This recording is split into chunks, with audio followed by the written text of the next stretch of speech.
नमस्कार। स्वागत है आपका हमारे चैनल समाजशास्त्र की बातें में। आज के इस लेक्चर में हम समाजशास्त्र विषय के जन्मदाता, समाजशास्त्र के जनक या फादर ऑफ सोशियोलॉजी की चर्चा करेंगे, जिनको हम अगस्त कॉम्टे के नाम से जानते हैं। ये फ्रांस से संबंधित है।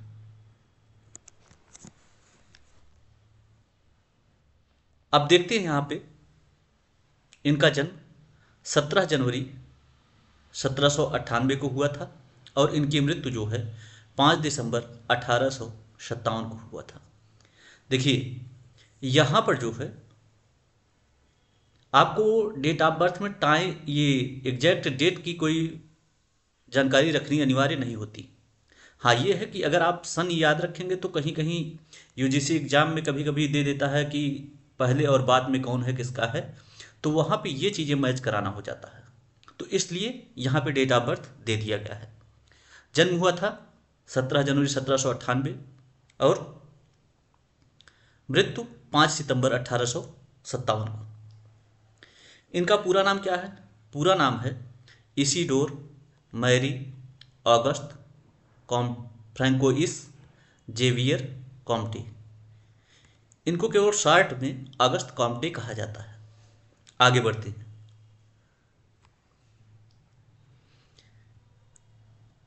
इन्होंने क्या किया? सामाजिक समस्याओं के अध्ययन के लिए सामाजिक भौतिकी, सोशल फिजिक्स नामक एक नए शब्द का प्रयोग किया। अब चूंकि हर चीज़ का पेटेंट होता है, जो वर्ड पहले प्रयोग किया जाता है या फिर जो भी रचना की जाती है, कुछ भी किया जाता है, उसका एक पेटेंट होता है। तो सोशल फिजिक्स जो है, इसका पेटेंट बेल्जियम के एक वैज्ञानिक एडल्फ केटलर थे, उन्होंने पहले ही ले लिया था।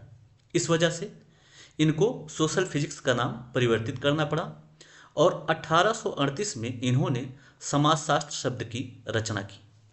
इसी कारण इनको फादर ऑफ सोशियोलॉजी कहा जाता है। सोशियोलॉजी दो शब्द सोशियस प्लस लोगस से मिलकर बना है। आगे इसके बाद देखते हैं इन्होंने क्या कहा। समाजशास्त्र को सभी विज्ञानों की रानी कहा है। क्या कहा है? समाजशास्त्र को सभी विज्ञानों की रानी कहा है। अगला पॉइंट, समाजशास्त्र को इन्होंने सामाजिक व्यवस्था और प्रगति का विज्ञान कहा है। इनके अनुसार समाजशास्त्र जो है सामाजिक व्यवस्था एवं प्रगति का विज्ञान है।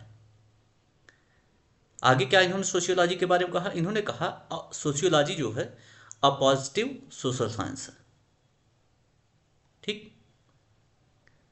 समाजशास्त्र शब्द की रचना 1838 में हुई अगस्त कॉम्टे के द्वारा और इन्होंने समाजशास्त्र को सभी विज्ञानों की रानी कहा और समाजशास्त्र को इन्होंने सामाजिक व्यवस्था एवं प्रगति का विज्ञान कहा। आगे इनको प्रत्यक्षवाद का जनक कहा जाता है। प्रत्यक्षवाद का जनक कहा जाता है। त्रिस्तरीय सिद्धांत, लॉ ऑफ थ्री स्टेजेस, इनके द्वारा ही दिया गया, जिसमें पहला स्टेज है थियोलॉजिकल या धार्मिक स्तर, दूसरा मेटाफिजिकल या तात्विक स्तर और तीसरा है प्रत्यक्षवाद या पॉजिटिविज्म। त्रिस्तरीय सिद्धांत जो है, लॉ ऑफ थ्री स्टेजेस जो है, इसमें आपका 3 स्टेज कौन कौन से हैं? धार्मिक स्तर, तात्विक स्तर और उसके बाद प्रत्यक्षवाद।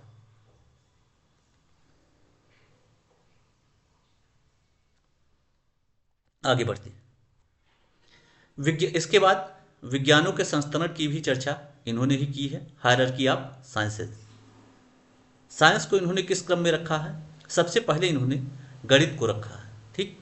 उसके बाद खगोल शास्त्र, फिर भौतिक शास्त्र और रसायन शास्त्र, जीव शास्त्र और सबसे अंत में इन्होंने रखा समाजशास्त्र को। अब इसमें देखिए, इनका कहना है कि गणित शास्त्र जो है ये एकदम स्वतंत्र है, मतलब ये किसी विषय पर आश्रित नहीं है और सबसे आसान है। जैसे जैसे गणित से खगोल, भौतिक, रसायन, जीव शास्त्र और समाज शास्त्र तक पहुंचते हैं, इनकी आश्रितता बढ़ती जाती है। जैसे खगोल शास्त्र गणित पर आश्रित है, भौतिक खगोल और गणित पर आश्रित है रसायन, भौतिक, खगोल और गणित पर, ऐसे ऐसे करके समाजशास्त्र जो है ये जीव शास्त्र, रसायन शास्त्र, भौतिक शास्त्र, खगोल शास्त्र और गणित पर आश्रित है। और इनके अनुसार गणित सबसे आसान है, और उसके बाद जैसे जैसे आप आगे बढ़ेंगे वैसे वैसे इनकी कठिनाई बढ़ती जाएगी। आगे बढ़ते हैं। इसके बाद सामाजिक स्थितिकी और सामाजिक गतिकी की चर्चा भी यही करते हैं। Social statistics and social dynamics की चर्चा करते हैं। मानवता के धर्म की भी चर्चा इन्होंने ही किया है।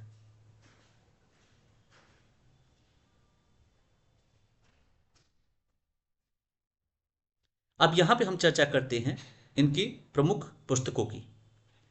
तो पुस्तकें जो है, a plan of the scientific operations necessary for reorganisation of society, ये इनकी पुस्तक है। इसको इन्होंने लिखा है 1822 में, 1822 में। दूसरी पुस्तक द पॉजिटिव फिलॉसफी, ये पुस्तक जो है 6 वॉल्यूम में प्रकाशित हुई है, 1830 से लेके 1842 तक।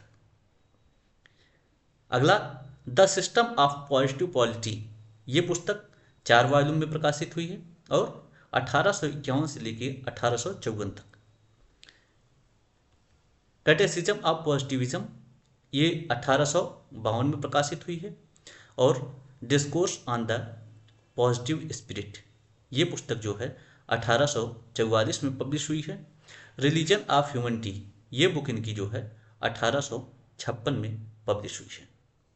इस प्रकार एक जो मतलब सार रूप में हमने यहाँ पर अगस्त कॉम्टे की चर्चा की है। इसी तरह अन्य विचारकों के पर भी एक छोटे छोटे वीडियो लेकर हम आपके समक्ष उपस्थित होते रहेंगे। आशा करते हैं यह वीडियो आपकी परीक्षा के लिए अत्यंत महत्वपूर्ण साबित होगा। मिलते हैं अगले वीडियो में, तब तक के लिए धन्यवाद।